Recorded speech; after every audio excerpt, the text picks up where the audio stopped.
No, natočím. Nový Sony Ericsson.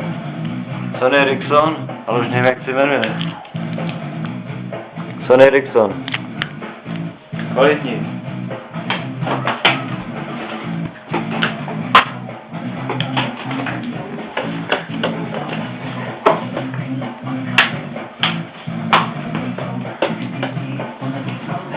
Čau, ne? Azim. Ty vole. Husté. Sakra, trochu to mi rozpad. To je dobré.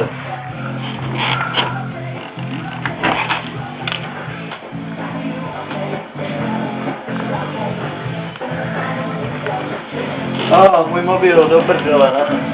Můj mobil. A na vodu bylo, že vydrží všecko.